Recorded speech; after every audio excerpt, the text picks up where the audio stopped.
ಇವತ್ತು ನಾವು ನಡ್ಕೊಂಡು ಹೊರಟಿದ್ದೇವೆ.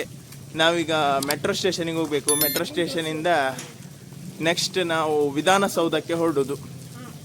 ವಿಧಾನಸೌಧ ಒಂದು ಸತಿ ನಾನು ಉಡುಪಿಯಲ್ಲಿರುವಾಗ ಮಿನಿ ವಿಧಾನಸೌಧ ನೋಡಿದ್ದೆ, ಆದರೆ ವಿಧಾನಸೌಧ ಇದು ಫಸ್ಟ್ ಟೈಮ್ ಬೆಂಗಳೂರಲ್ಲಿ ನೋಡ್ತಾ ಇರೋದು.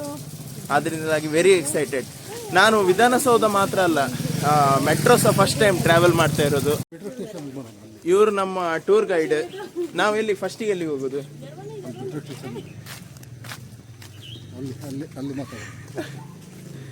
ಅವ್ರು ಹೇಳ್ತಿದ್ದಾರೆ ಫಸ್ಟ್ ಮೆಟ್ರೋ ಸ್ಟೇಷನಿಗೆ ಹೋಗುದಂತೆ.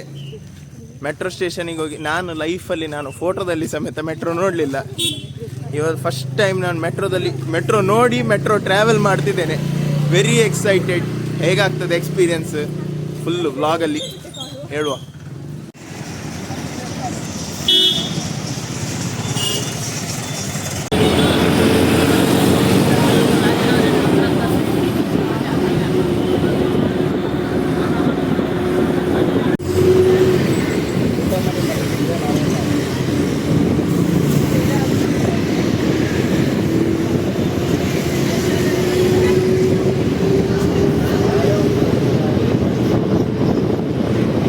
ನಾವು ಕಡೆಗೂ ದಾಸರಹಳ್ಳಿ ಮೆಟ್ರೋ ಸ್ಟೇಷನ್ಗೆ ಬಂದಿದ್ದೇವೆ.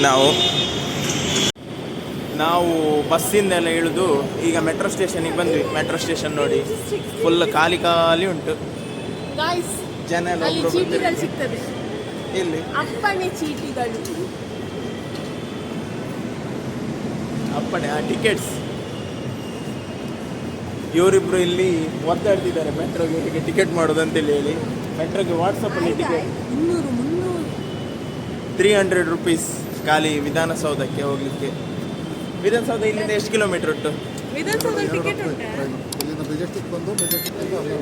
ಹೌದಾ? ಮೆಟ್ರೋ ಸ್ಟೇಷನ್ ಮಾತ್ರ ಎಸ್ಥೆಟಿಕ್ಲಿ ಸೂಪರ್ ಆಗಿ ಮಾಡಿದ್ದಾರೆ. ತುಂಬ ಚಂದ ಕಾಮಗಾರಿ ಮಾಡಿದ್ದಾರೆ.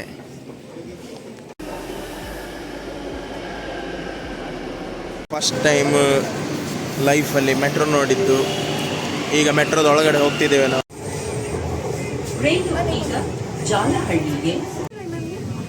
ಅದೇ ಈಗ ನಾವು ಗ್ರೀನ್ ಲೈನ್ ಇದು ಪೀನಿಯ ಇಂಡಸ್ಟ್ರಿ ಅದು 70 ಫಸ್ಟ್ ಟೈಮ್ ನಾವು ಮೆಟ್ರೋದಲ್ಲಿ ಟ್ರಾವೆಲ್ ಮಾಡಿದ್ದು. ಈಗ ಇದು ಯಾವ ಸ್ಟೇಷನ್? ಮೆಜೆಸ್ಟಿಕ್ ಸ್ಟೇಷನ್ಗೆ ಬಂದಿದ್ದೇವೆ. ನಮ್ದಿಬ್ರದ್ದು ಫಸ್ಟ್ ಎಕ್ಸ್ಪೀರಿಯನ್ಸ್ ಮೆಟ್ರೋದಲ್ಲಿ ಟ್ರಾವೆಲ್ ಮಾಡಿದ್ದು. ಹೇಗಾಯ್ತು? ನಂಗಂತೂ ತುಂಬ ಖುಷಿ ಆಯಿತು. ತುಂಬ ರಶ್ ಇತ್ತು ಮಾತ್ರ. ಇದು ಮೆಜೆಸ್ಟಿಕ್ ಅಂಡರ್ ಗ್ರೌಂಡ್ ಅಂತೆ. ಒಳ್ಳೆ ಮಾತಾಡ್ಕೊಂಡು ಬಂದ್ವಿ, ಖುಷಿ ಆಯಿತು. ಬಂದ್ಬಿಟ್ಟು 100 ಅಡಿ ಆಳದಲ್ಲಿರೋದು. 100 ಅಡಿ ಆಳದಲ್ಲಿರೋದು ಇದು. ಈಗ ನಾವು ಭೂಮಿ ಒಳಗಡೆ ಇದ್ದೀವಿ ನಾವು. ಇಲ್ಲಿಂದ ಮೇಲೆ ಹೋಗ್ಬೇಕಾ ಈಗ? ಇನ್ನಷ್ಟು ಅದು ನಾವು ಒಳಗಡೆ ಹೋಗ್ತೇವೆ ಈಗ. ನೋಡು, ಎಲ್ಲ ಹೊಸ ಹೊಸ ಎಕ್ಸ್ಪೀರಿಯನ್ಸ್ ಆಗ್ತಾ ಉಂಟು. ಹೇಗಂತೇಳಿ ಹೇಳಿ ನೋಡುವ. ಇನ್ನು ಈಗ ನಾವು ಒಂದು ಮೆಟ್ರೋದಿಂದ ಮತ್ತೊಂದು ಮೆಟ್ರೋಗೆ ಶಿಫ್ಟ್ ಆಗ್ತಾ ಇದ್ದೇವೆ. ಇನ್ನೊಂದು ಮೆಟ್ರೋ ಹತ್ತುತ್ತಾ ಇದ್ದೇವೆ ನಾವು.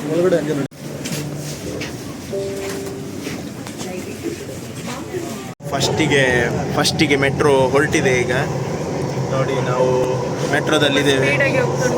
ಫಸ್ಟಿಗೆ ಸ್ಟಾರ್ಟಿಂಗ್ ಅದು ಹೊರಡುವಾಗ ನಮಗೊಂದ್ಸರ್ತಿ ಜರ್ಕ್ ಆಗ್ತದೆ, ಬಿಟ್ಟರೆ ಮತ್ತೆ full smooth. First time experience ಅಂದರೆ ಬಸ್ ಮತ್ತು ಟ್ರೈನ್ ಇದು ಎರಡರದ್ದು ಕಾಂಬಿನೇಷನ್ ಇದ್ದಾಗ ಉಂಟು. ನಮ್ಮ ಕಡೆ ಬಸ್ಸೆಲ್ಲ ಹೋಗುವಾಗ ಈಗ ಫಸ್ಟಿಗೆ ಸ್ಟಾರ್ಟಿಂಗ್ ಒಂದ್ಸತಿ ಜರ್ಕ್ ಆಗ್ತದೆ, ಆಮೇಲೆ ಅದೇ ಇಡೀ ಫುಲ್ ಟ್ರಾವೆಲ್ ಜರ್ಕೆ ಹಾಕ್ಕೊಂಡು ಹೋಗೋದು. ಇದು ಮತ್ತೆ ಫ್ರೀ ಆಗ್ತದೆ, ಮತ್ತೆ ಟ್ರೈನ್ ಹೋದಾಗೆ ಆಗ್ತದೆ. ಮತ್ತೆ ಕುತ್ಕೊಳ್ಳಿಕ್ಕಂತೂ ಸಿಗುವುದೇ ಇಲ್ಲ ಇಲ್ಲಿ. ನಾನು ಇವರೊಟ್ಟಿಗೆ ಸ್ವಯಂ ಪ್ರೇರಿತ ರೇಸ್ ಮಾಡ್ತಿದ್ದೇನೆ. ಮೆಟ್ಲಲ್ಲಿ ಹತ್ತೋದು ಫಾಸ್ಟಾ, ಎಸ್ಕಿಲೇಟರಲ್ಲಿ ಹತ್ತೋದು ಫಾಸ್ಟಾ ಇವತ್ತೇ ಡಿಸೈಡ್ ಆಗಿ ಹೋಗಲಿ. ಇವ್ರ ಮೇಲೆ ಹೋಗ್ತಿದ್ದಾರೆ, ನಾನಿನ್ನು ಕೆಳಗಡೆ ಇದ್ದೆ. ಮೆಟ್ರೋದ ಎಕ್ಸ್ಪೀರಿಯನ್ಸ್ ಆಯಿತು. ಈಗ ಮೆಟ್ರೋ ಸ್ಟೇಷನಿಂದ ನಾವು ಹೊರಗಡೆ ಬಂದು ಆಯಿತು. ಇಷ್ಟೊತ್ತು ಒಳ್ಳೆ ಸೈಲೆಂಟ್ ಆಗಿತ್ತು, ಆದರೆ ಈಗ ಫುಲ್ ಟ್ರಾಫಿಕ್ ಸೌಂಡ್. ಎಷ್ಟು 2 ವೀಲರ್ಸ್ ಒಂದೇ ಒಂಚೂರು ಗ್ಯಾಪ್ ಇಲ್ಲದೆ ಹೋಗ್ತಾ ಇದ್ದಾವೆ. ಕಡೆಗೂ ನಾನು ಲೈವ್ ಆಗಿ ವಿಧಾನಸೌಧ ನೋಡ್ತಿದ್ದೇನೆ. ಫಸ್ಟ್ ಟೈಮ್ ಲೈಫಲ್ಲಿ ಫೋಟೋದಲ್ಲೆಲ್ಲ ನೋಡಿದ್ದೆ, ಆದರೆ ತುಂಬ ಚಂದ ಉಂಟು ನೋಡಲಿಕ್ಕೆ. ಎಷ್ಟು ದೊಡ್ಡ ಬಿಲ್ಡಿಂಗ್. ಇಲ್ಲಿ ಎದುರುಗಡೆ ಎದುರುಗಡೆ ಗಾರ್ಡನ್, ಸೈಡಲ್ಲಿ ರೋಡಲ್ಲಿ ಟ್ರಾಫಿಕ್. ಇಲ್ಲೊಬ್ಳು ಕಪ್ಪಿ. ಕೆಂಪಿ ಕೋಣನಕುಂಟೆ. ವಿಧಾನಸಭೆಗೆ ರಾಜಕಾರಣಿಗಳು ಹಾಕಿದ್ರು. ಫೈನಲಿ ನಾವು ವಿಧಾನಸೌಧಕ್ಕೆ ಬಂದಿದ್ದೇವೆ. ಎಷ್ಟೋ ದಿನದಿಂದ ಆಸೆ ಇತ್ತು ನನಗೆ ವಿಧಾನಸೌಧ ನೋಡ್ಬೇಕಂತ. ಆ್ಯಕ್ಚುಲಿ ತುಂಬ ಚೆಂದ ಉಂಟು. ನನ್ನ ಫಸ್ಟ್ ಎಕ್ಸ್ಪ್ರೆಷನ್ನೇ ವಾವ್ ಅಂತಿತ್ತು. ತುಂಬ ಚೆಂದ ಉಂಟು. ಆರ್ಕಿಟೆಕ್ಚರ್ ಎಲ್ಲ ತುಂಬ ಚೆಂದ ಉಂಟು. ಸೊ ತುಂಬ ಹಸಿವಾಗ್ತುಂಟು. ಅದನ್ನು ಎಂಜಾಯ್ ಮಾಡಬೇಕಾದ್ರೆ ಏನಾದರೂ ಹೊಟ್ಟೆಗೆ ಬೀಳಬೇಕು. ಆಮೇಲೆ ಹೋಗಿ ನೋಡ್ಕೊಂಬರ್ಬೇಕು. ಅಲ್ಲಿಂದ ಸ್ವಲ್ಪ ವಿಧಾನಸೌಧ ಅಡ್ಡ ಆಯ್ತು. ಖಾಲಿ ಗೇಟ್ ಮತ್ತೆ ವಿಧಾನಸೌಧ ಮಾತ್ರ ಕಾಣ್ತಿತ್ತು. ಈಗ ಇಲ್ಲಿ ಫುಲ್ ವ್ಯೂ ಕಾಣ್ತದೆ ನೋಡಿ, ತುಂಬಾ ಚಂದ. ಇವರಿಗೆ ಇಲ್ಲಿ ಇದರ ಬಗ್ಗೆ ಸುಮಾರು ಗೊತ್ತುಂಟು. ಇದೆಷ್ಟು ವರ್ಷ ಆಯ್ತು ಕಟ್ಟಿ? ಇದು ಸುಮಾರು 50-60 ವರ್ಷ ಆಗಿತ್ತು.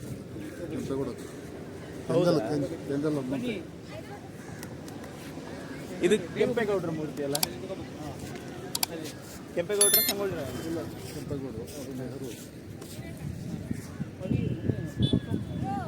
ಅಲ್ಲಿ ಒಂದು ಸುಂದರವಾಗಿ ನೆಹರು ಅವರ ಮೂರ್ತಿ ಕಟ್ಟಿದ್ದಾರೆ ನೋಡಿ. ಯಾವುದು?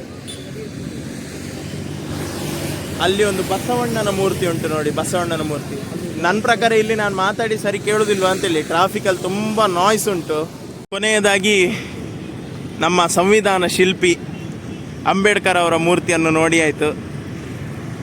ವಿಧಾನಸೌಧದ ಒಳಗೆ ಹೋಗ್ಲಿಕ್ಕೆ ಬಿಡ್ತಿದ್ರು. ಇಲ್ಲಿ ತುಂಬ ಜನ ನೋಡುವವರಿದ್ದಾರೆ.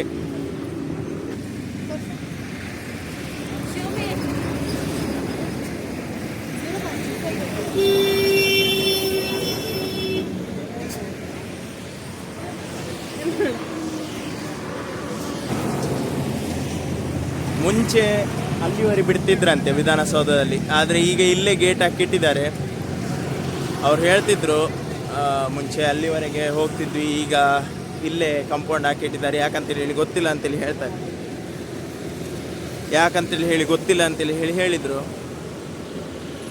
ಅಡ್ಡಿಲ್ಲ, ನಮ್ಮದು ನಸೀಬೆ ಎಷ್ಟಿರಬೇಕು ನೋಡು. ಇನ್ನು ಮುಂದಿನ ಸ್ಟೇಷನ್ ಎಲ್ಲಿ ಅಂತೇಳಿ ಹೇಳಿ ಇನ್ನು ಇವ್ರ ಹತ್ರ ಕೇಳುವ. ಇನ್ನು ಮುಂದೆ ಎಲ್ಲಿ ನಾವು ಹೋಗೋದು? ಹೈಕೋರ್ಟ್ ಹತ್ರ ಹೋಗೋಣ.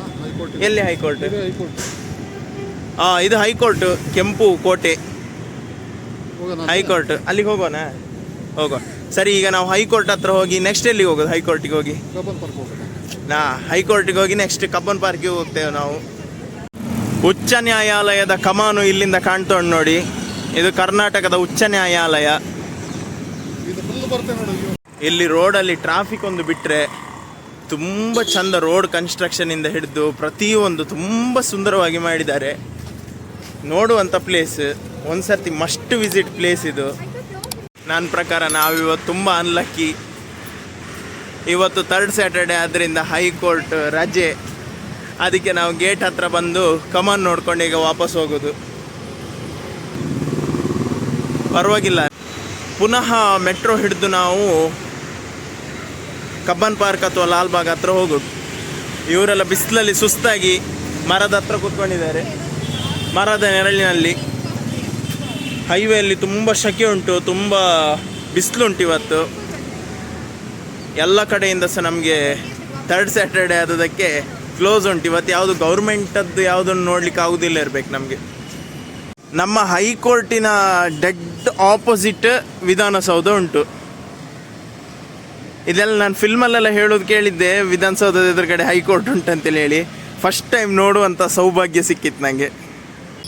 ಕಡೆಗೂ ಕನ್ಫರ್ಮ್ ಆಯಿತು, ನಾವೀಗ ಕಬ್ಬನ್ ಪಾರ್ಕಿಗೆ ಹೋಗೋದಂತೆ. ಇನ್ನು ಮೆಟ್ರೋ ಹಿಡಿಬೇಕು. ಮೆಟ್ರೋ ಹಿಡಿದು 12 ಗಂಟೆ ಒಳಗಡೆ ಈಗ ಕಬ್ಬನ್ ಪಾರ್ಕಿಗೆ ಹೋಗ್ಬೇಕು ನಾವು.